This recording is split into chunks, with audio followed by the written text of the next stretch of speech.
Thayer Thomas reverses field, cuts it up. Thomas gets a block.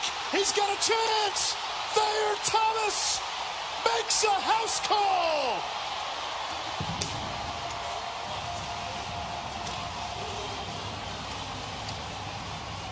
All right, folks, we're back with another edition of the Red and White Podcast, and I have the return of a special guest. I don't even know if it's a special guest. Can I call you a guest anymore? I don't know how it would work. Well, Dustin's back with us to bring some levity to the podcast. So, Dustin, thanks. I appreciate you coming back. No problem. I feel like this is kind of like banging an ex-girlfriend. Like, it's going to be fun, and then I won't call you back for another year or so. But eventually... That's great. That's the perfect analogy. Well, Dustin's got a baby on the way, so he definitely won't be coming back anytime soon. No. Have you decided to name her Carter or Finley? That could work. We still need a middle name, so I can float that. We'll see how it goes. Waylon Carter Hill. I mean, that sounds pretty good. That'd be interesting for a girl, yeah. But yeah, we'll see. I'm pretty sure that the middle name will be decided when the birth certificate is signed. So I like it. Yeah, random story. My wife, when she was born, my father-in-law was down in the cafeteria when the lady came in with the birth certificate, and she was supposed to be some other name, and her mom changed it without her dad knowing. Like filled it in. It's like, yep. Yeah, that'd get me shot or cut. So I'll probably stay away from that. But yeah, it was a simpler time back then. Yeah. Well, this was supposed to be episode 100, but I didn't actually record post Ball State game. My one post Ball State thought was that when I was leaving the stadium, the lack of excitement was just palpable. I mean, nobody was really talking about it, and it was and I really just couldn't muster what to talk about, so I didn't record. So this is 99, break into 100 at some point later, but I wanted to get Dustin on before the baby came, and scheduling and all that jazz. But anyway, so what I'm going to do is I'm going to ask Dustin some questions I didn't tell him ahead of time. We literally just planned this in the last minute. So, Dustin, I want to get your thoughts on some things. Looking back, 12 months, do you wish Tennessee had hired Dave Doeren? No. No, I sure don't. They look awful now, but that was a shitty situation that Pruitt walked into there. I'm not convinced that he's going to turn it around for good, but I know that I wouldn't expect it to have been done already. And he's in a tight spot where he's got guys on that team that are, juniors and seniors, and they have no idea how to win, really. So it's at a point where do you pull the trigger and put the young guys in? But if you look at their next 3 games, it's Georgia, Mississippi State, and then at Alabama. So you put those young guys in and break them. No. You just got to tough through it. I'm still not convinced that Doran's the right guy for NC State. So, hot take. Yeah. I'll get back to that. Is Phil Fulmer setting himself up to take over in a couple of weeks? Dude, I hope Coach comes back. I really do. I actually joked with my wife about that Saturday when Florida was curb stomping them about how, man, Coach is going to come back and lead us back to 98. But, no, I don't think he will. I think he knows he's out of the game.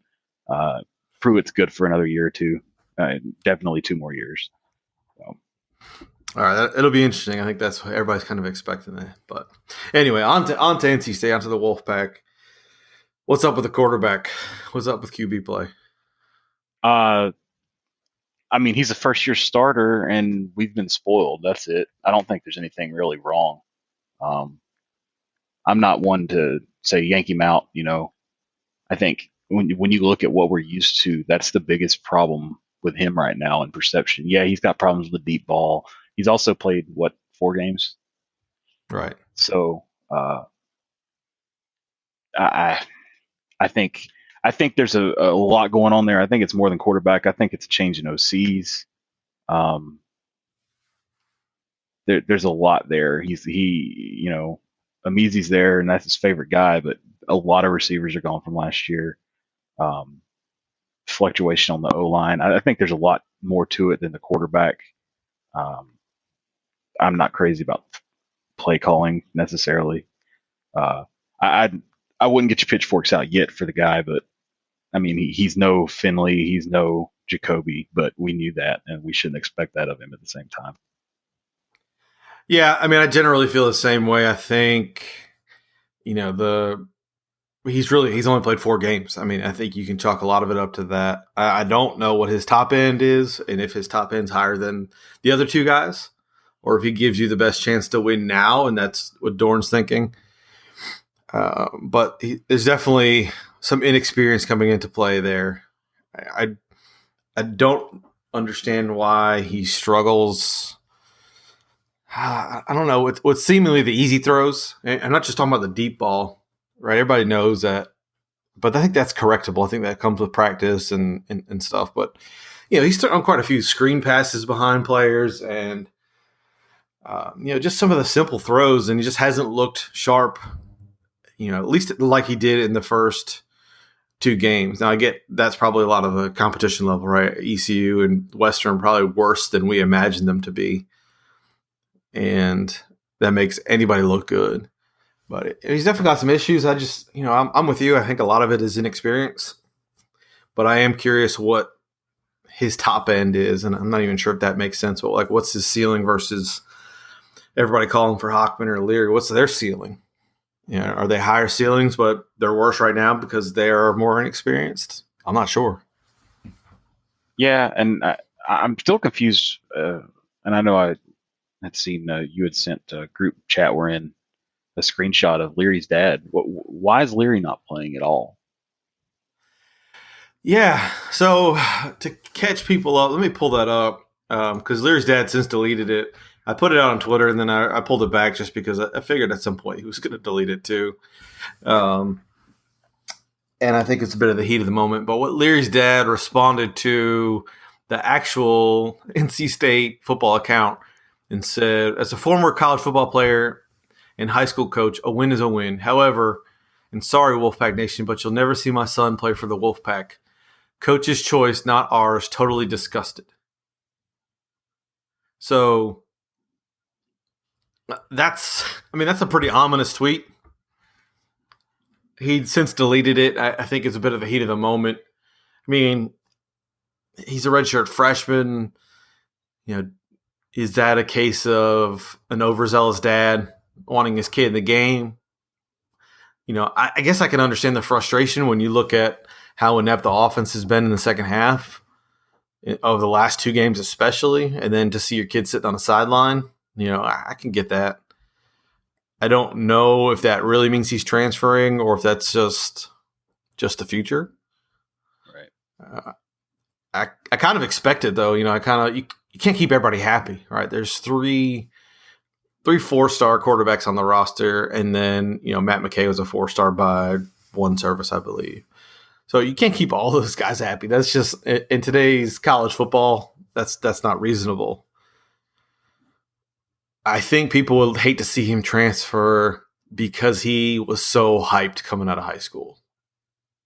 Yeah, and I feel like why did he not develop enough to get, where did that talent go? I guess is my thing. Right. And that I don't want to get off on that tangent of my Doran comment earlier, but we'll get back to it. I wrote it down. These quarterbacks, he's good. I mean, okay, Finley was a transfer. Jacoby was a transfer. What quarterback has he developed? Right. And that's we'll see how McKay goes and why Mr. New Jersey football or whatever, why he didn't develop enough to start this year, but whatever. So one of the things I have in my notes, and I'm kind of wondering, and is Doran trying to win now, right? Is he thinking McKay's a better game manager, and versus getting your other guy, your future, in there and let him take some bumps and bruises, but let him get that experience. It might cost you something, but what do you really have to lose? I don't know. I think your perspective is probably different if you're a football coach, but it's not like Dorn's in trouble with his job or anything. Yeah, right. Yeah. So, you almost wonder, what it is, and the Hockman thing. Everybody asked for him, and I think that's strange too, because by all accounts, and this was when he transferred in, you can go back and read, I think it was the Tallahassee Times, and they talked about how he should have won the job over Blackman the spring he transferred. They said he was the better quarterback, but for whatever reason, when Taggart came in, he wanted to stick with, he wanted to give Blackman a chance. So I can understand the group of people who are saying, these other guys can play. You've obviously got some issues. Why aren't you putting them in? And especially when you're playing, when you're up 40 against ECU or you're up whatever against Western, like get these guys a quarter, like get them some run, get them some action. So I don't know if Dave Dorn's stubborn. I kind of feel like he's maybe too conservative in that regards. And, again, playing for wins now, which is, again, I get it, but it's not your future, right? Wouldn't you be – the 2020 and 2021 teams are supposed to be loaded with talent. They'll be juniors and seniors. You're playing for those years, and you're not getting your supposed QB of the future some run, some practice. I think that's a bit strange, right? Yeah, we're not in a position to win now. That's not who we are, and I hate it, guys, but we'll never be that team. They're not going to bring in the Clemson players that can have a win now mentality every year because they're rebuilt every year. I think you have to respect a rebuild, which is win 7 games this year, and I wouldn't have been upset at it necessarily because that's state football. A rebuild year, you're looking at 7-8 wins, and that's okay. And then you have those good years where you hope for 10. But I feel like that win now mentality that the players just aren't there. They're not developed yet. You have to build toward that to have those good years. And I think you can do more damage by having that mentality if the personnel's not there. Yeah. So. I agree. I think that, everybody coming into this year was saying 6-6, right? I mean, you might have had somebody say 7 or 8, but the majority of people were saying right in that range, 6 to 8 wins. Right. I think Vegas had us at 7.5. So, you kind of know what you are. I think it lined up bad, and it's just typical NC State. You're playing 2 chumps early. You look really good just because they're bad competition, and expectations start to creep up, and West Virginia brings you back to life, right? I mean, it's not a new story. We've seen that a lot of years. So all that kind of plays into the kind of the mentality right now. But, I'm with you. Everybody should expect 6 to 8, 6-7 wins for a rebuilding year. I think that's fine. But what I think people want to see is progress. And right now, you don't seem like you're getting much progress, right? Right. I guess – I don't know. West Virginia is not good. Right. But that's crazy stat I saw. I think that I've got the year right that they haven't lost an out of conference home game since like 2011. Wow. So I'll give them that. But new coach, I think it was Missouri that had absolutely destroyed them the week before. So we got beat by a team that got destroyed by mid to bottom level SEC teams. So right. That's kind of alarming. Ball State game was the more disturbing to me, but yeah, I mean, I'll get to Ball State in a second. The one kind of random analogy that came to me the other day, and I put this out on Twitter in a series of tweets, that last year I asked who was doing our kickoffs. It was Bambard, and he had, I think it was like a 27% touchback rate. I mean, it was abysmal. Kicked a few out of bounds. It just wasn't good. And you had Trenton Gill on the roster, who this year is like 95% kicking him out of the back of the end zone, let alone touchbacks. Right. He wasn't playing because Bambard was more senior. Maybe he wasn't as good last year. That's what people are saying. Gill developed. He developed a hell of a lot because he's been really good this year. So I think it makes you wonder, like, why wasn't he getting kicks last year? Yeah. He got a few, maybe is what people said, but Bambard took the brunt of them, and he couldn't kick it to the end zone. That was a real issue. Why did Doran stick with it? Is Doran doing the same thing with Matt McKay? He's being a bit too loyal to the guy who's been here a little longer? I don't know. I think it's a valid question. Right. I agree. Yeah. I don't know. I ain't got nothing to add to that. Whatever. And so leaving the Ball State game, nobody was really talking about the game. There was really no excitement. Everybody was just kind of like, all right. And I think there's a couple issues, but I think one is this team doesn't have an identity on offense. And they're running that dink and dunk, and it's not very exciting. And I think people just got bored with that game. And the second half, McKay went 1 for 8 for 1 yard. Like, that's not good enough against Ball State. Right. And it's not like he's throwing everything deep and he's missing these big plays. I mean, they're super conservative running stop routes. And I don't know. I think that they don't really have an identity. I think a bit of the NC State offense is what Doran calls it. I don't know what it is. I don't know how you would describe it. You know what would fix that? What's that? Matt Canada. I had to bring him back up. I'm getting back to that one too. Don't worry. But no, I agree. There's nothing. I agree completely. You can't categorize it. It's just go out and try and get yards. There's no, I don't know. And then you look at Drink, who goes to Chapel Hill with App State and gets a win this past week. And I mean, I feel like the offense kind of left with him and Finley. That's my problem. The play calling has been horrendous. Mm-hmm.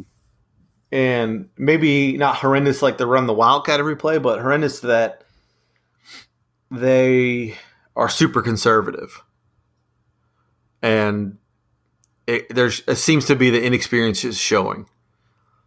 Right? I mean, I think one of the things that Dave Doran has done with the defensive philosophy is he wants to make a team go out there and sustain drives and not give up the big plays, because statistics say it's harder for a team to do that. Well, that's exactly what our offense does. They go out there and they try to sustain drives, and it doesn't work, right? Teams adjust to it really quickly. Ball State adjusted to it. West Virginia adjusted to it. I mean, even ECU knew what we were going to do, right? And I think you're playing yourself out of these games by doing that, by having this conservative offense, by not getting the ball to your playmakers. I mean, it's forgetting that you have Tabari Hines and Keon Lassane and some of these other guys on your roster, not getting them to the edges, not getting them in space, not hitting them on slant routes or drag routes where they can get the ball and move. I think that's a big mistake.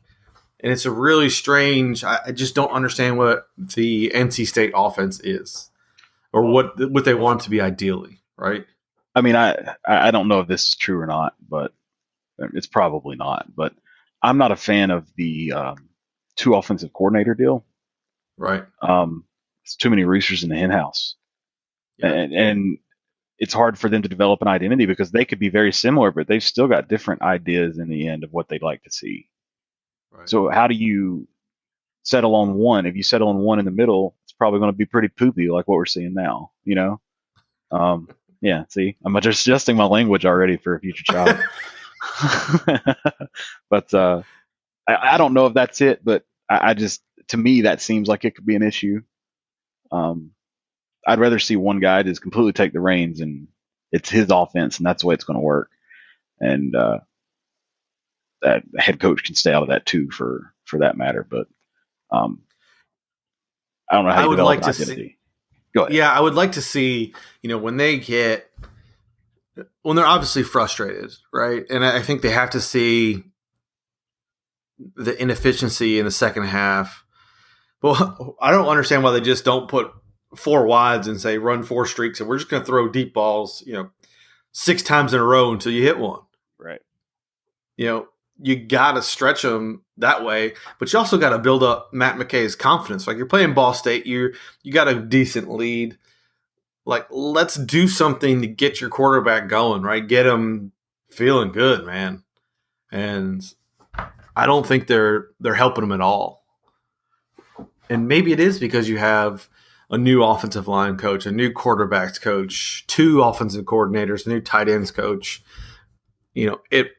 But again, Doran claims to be the NC State offense, and that stuff doesn't change. Then they should be a little better right now. Yeah, and it should look similar too. Right. If it's an NC State offense, then it should be the same every year, or close to it. And there's no similarity except losing. I mean, that's inefficiency. Right? Yeah. Yeah. I mean, you targeted a Mezzi 23 times in that game. That's absurd, man. And that there's no reason that you should have a quarterback that's only comfortable with one guy. Yeah. And that's obviously what's going on. I liked I was talking to James Henderson, IPS, the other day. He said something about Mezzi's one-handed catch was a great throw by McKay because only his guy can get it. And I thought, I was like, that's a terrible throw because if a Mezzi doesn't get his hand on it, drops right into the hands of the safety. Safety was right there waiting for it. I mean, it was a miracle catch. You don't intentionally throw that saying, yeah, he's going to catch it with one hand behind his head through his ear or something. I mean, it was ridiculous. He hasn't been sharp, but I think the play calling needs to help him. And the one series where he really looked good and the offense really looked good before the second half, they were getting him out, they were bootlegging him and moving him around. And I think he's much more comfortable that way. So help him out. It's like Little League. I couldn't pitch from the stretch. They let me pitch from, the start every time. And you do it until you get comfortable. And I think they need to do that with McKay, and I don't think they're helping him. And it's frustrating. And I'm not sure what it is and how much of it is Dorn being stubborn. I mean, he's got a tendency to be conservative. We've seen the same thing with the defense. It really hasn't changed since we started this podcast. No. And I think there's some red flags in there. And so I want to go back to your comment. You said you don't even know if Didi's right for NC State. Where are you going with that? Let me go way back. When we first started this, I remember you used an analogy about taking a long time to turn a ship around. Yep.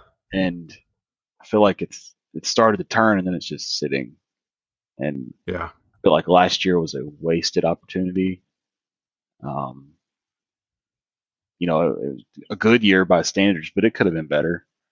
I mean, I was confident enough. I drove to Clemson and watched that snuff film. And I've never seen a team more unprepared than State at Clemson last year. I mean, I understand who they are and they're great and blah, blah, blah, but we played with them every year. But for some reason, our biggest game of the year, we went in and we're not prepared at all. And it kind of looked similar to West Virginia this year. They're not Clemson, but they just didn't look to be in the game. And it was somewhat close, but I mean, you could tell first quarter West Virginia was going to win that game. And it's the same thing every year. And I understand this is a rebuild, but rebuild to what? I guess is my Right. and yeah, we got a tough draw. We're in the Atlantic, but Florida State's been down. We didn't do anything with it. That Syracuse game last year really pissed me off too. And now looking at this coming week, I came into the season, Florida State's not going to be great, but I'm not really expecting to win this weekend. So if you look at it that way, did we already miss Florida State being down? I'm not saying Florida State's back by any means, but it shouldn't be a contest this week. We should be in a much better position than they are, but I'm pretty sure they're favored, aren't they? 6.5. Yeah. So that shouldn't happen. So, I mean, that same group chat I was talking about earlier, we were talking about is Taggart even worth it? Is he going to be there next year? So we're having that discussion preseason, but we're going and they're favored by almost a touchdown. And I mean, he's the right guy. This is what we want every year. But I mean, if that's what state football is, then cool. I always think you can do better, though. I don't know. Yeah, I go back and forth on this because you can see the argument. If we bring this up and somebody's going to say, "Well, he won 9 games back-to-back years, first time ever for the program." Okay, that's good.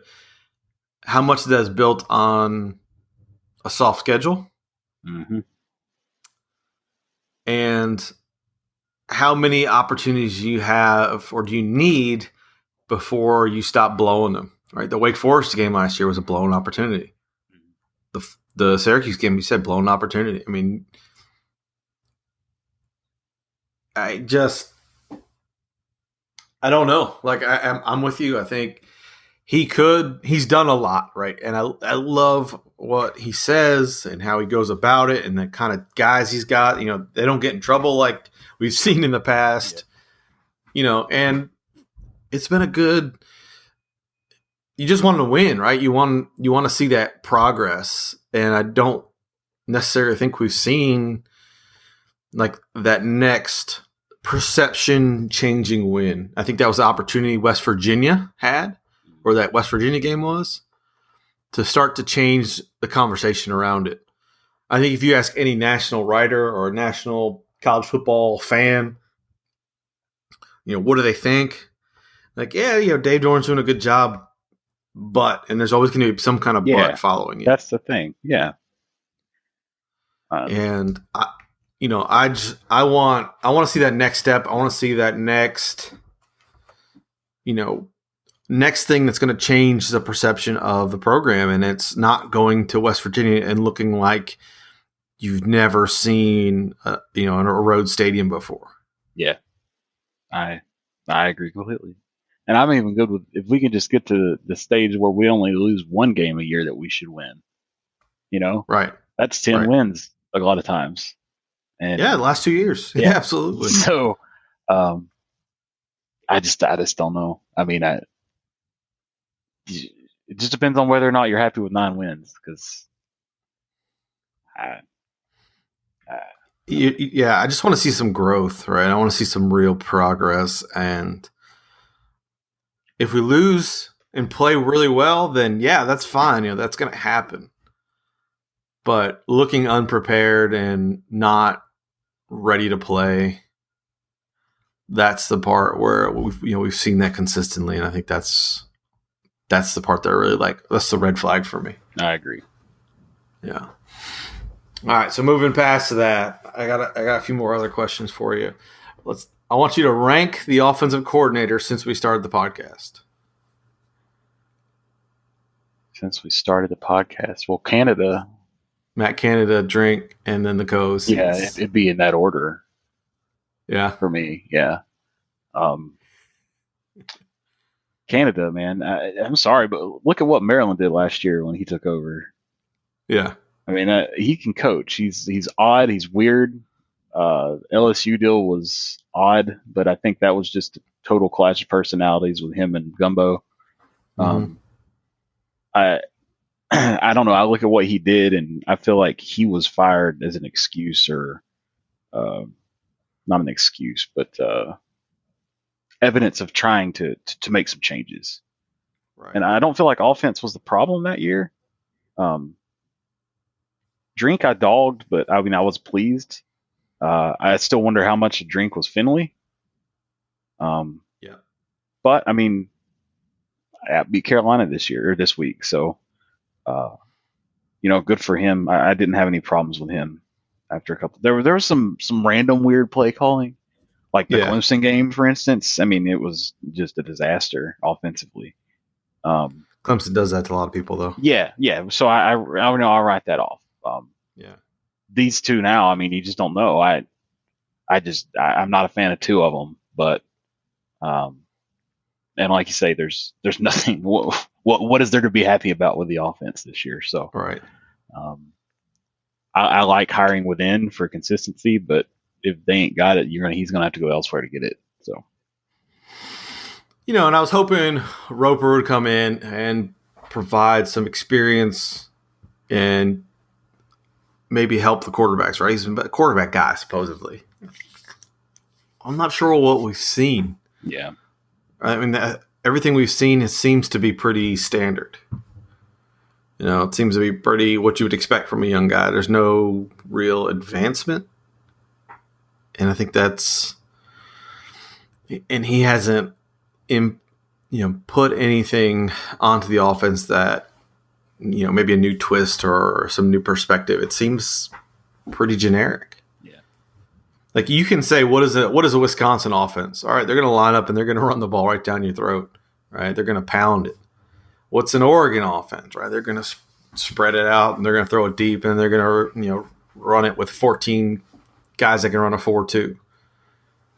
There's what is Mike Leach offense, right? They're going to spread it out. They're going to air raid. They're going to throw it everywhere. And then what's the NC State offense?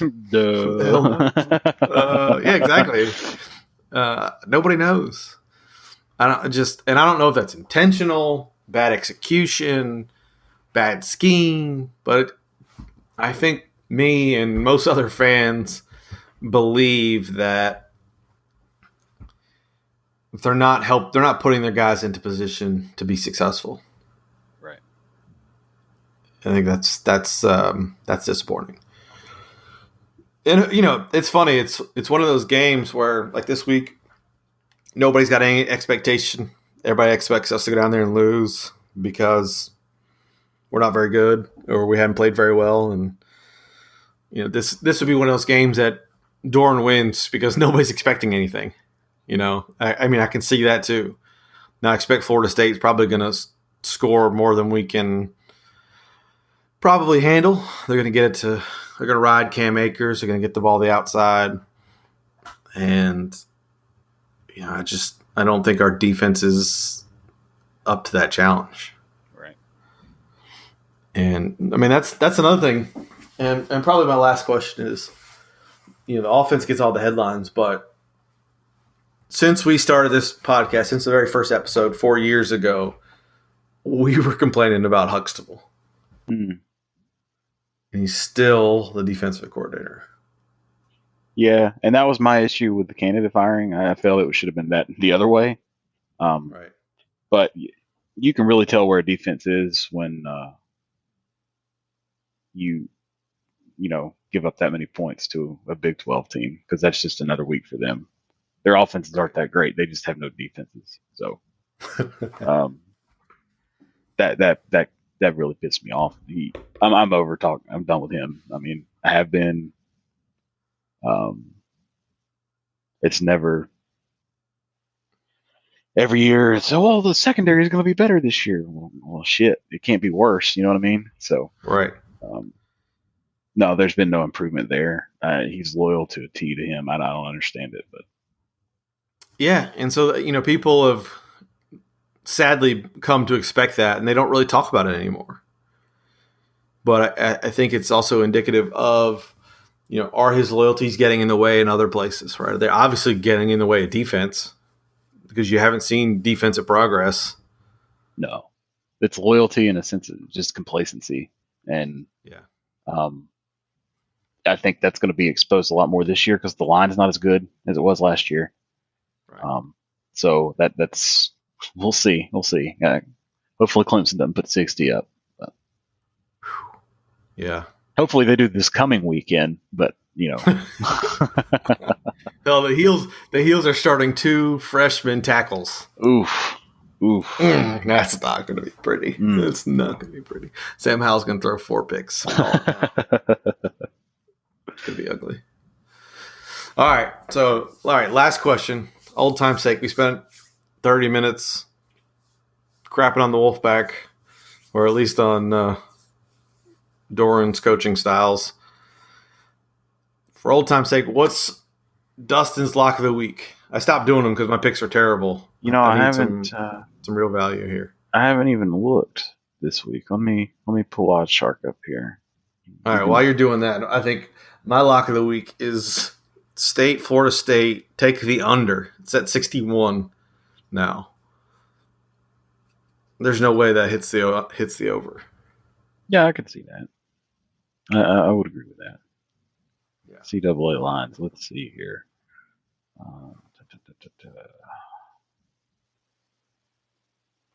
I'm gonna go Maryland plus 6.5 home against Penn State. Ooh, like that. Maryland's looked good this year. Canada instilled a confidence in them that's going to carry over. He built a dynasty, and he's not even there anymore. Canada's laying on the beach. Yeah, I think that's decent. I underestimate Penn State every year, or overestimate them. So, yeah, I don't think James Franklin is the truth like it's supposed to be. But. James Franklin, the next head coach of the Southern Cal Trojans? Yeah, it's possible. It's possible. Yeah. I don't know. He seems like a terrible fit for that, but I have no idea. Yeah. I think Urban Meyer might be the next coach at USC. Well, that's just my hot take. I've seen that one too. That will be interesting. Urban Meyer might be the next coach of Tennessee for all I know. So Phil Fulmer's the next coach of Tennessee. We all know it. It's all coming. 98, baby. Yeah. All right, Dustin. Well, I appreciate you coming back, taking the time, and as a thanks, I appreciate. I've had a lot of fun doing this, and it was because of you that we started this. So, yeah, and I'll try and. I mean, I'm down to come back more, but like I said, baby's due in 4 weeks, so yeah, this football season's about over for me. But yeah, I'll try and come back on more for sure. All right, brother. I appreciate it. All right, man. Take it easy. Go Pack. Go Pack. Let's go, baby. Go get us one. What are you saying? I can't wait here. What are you saying? Let's go. Let's go. All day, Pepsi. Delta! Set! Rivers, shotgun snap to pass. They rush forward to the end zone. Keenan Allen caught touchdown. Woo! Talking about, baby. And the Bolts are on the board first. Yes! We about blew the money. Hell no, freeze! Freeze and everybody be still because we got a touchdown. Gosh, I motioned the wrong guy. No, I motioned Dontrell. And I was like, oh, shoot, it's the other guy. Dontrell and Kenny were both coming in motion. Hey, I see you right there. Hey, everybody stop. Hey, I can just tell you right now, 57's firing. He's the new Clowney. Set. Green 80. Got. Told you. Hey. You don't play Mike. Why would you line up there? Get out.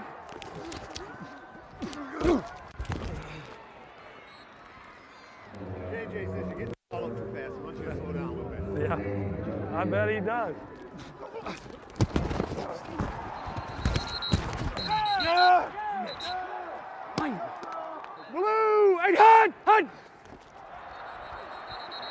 that's you. Hey, right here. Put your hands up. Tell everybody you made the play. You like last one. Put your hands up. Tell everybody. I'm just having fun. Quit just making up alerts. You hear things. You screen, reverse. You don't know what's coming. Good. Motion. Rivers under duress over the middle. Allen breaking the tackle, and he will launch into the end zone for the touchdown. Great job. Some big plays, man. Huge third downs, Mike. Way to go, man. Come on, man. Hold in there. Come on. Keep fighting. Just keep fighting. 4th and 13. Chargers trying to stay alive. Rivers under pressure. That pass is caught. They bring pressure, has to climb the pocket, and he's going to use his legs. Rivers diving forward near the first down marker. He'll be 2 yards short. Hey, Coach, good game. Great game, brother. You're one of the smartest I've ever played against. Incredible. Great job. Awesome. Hop, good game. Good game. Good game. What's your spec? Hey, Evan, how you doing? It's Ed from LA. Good job on the podcast this week. Agree with all your comments. I agree with you and Wolfpack Nation. Very frustrating. Can't compete with Power 5 teams. I don't see a big win versus Ball State. I really don't. I see like a hard-fought game in doubt in the fourth quarter until late, 24-13 NC State victory. But if Doran doesn't have them ready to play, they're going to lose. They're going to lose this game. They better be ready to play. Anyway, I'm like you. I want to see him succeed. He's recruited well. He's had a couple of really good years. And this is rebuilding. We know that. But get a good quarterback in there, whether it's Matt or one of the other guys. Just get a good quarterback in there that can run the team and run the ball and throw the ball and just score on the other teams. That's what we want to see. Don't want to see the same things over and over again in the second half. And I'm with you. I want to see the coaches adjust. They got to adjust. Talk to you later. Go Pack.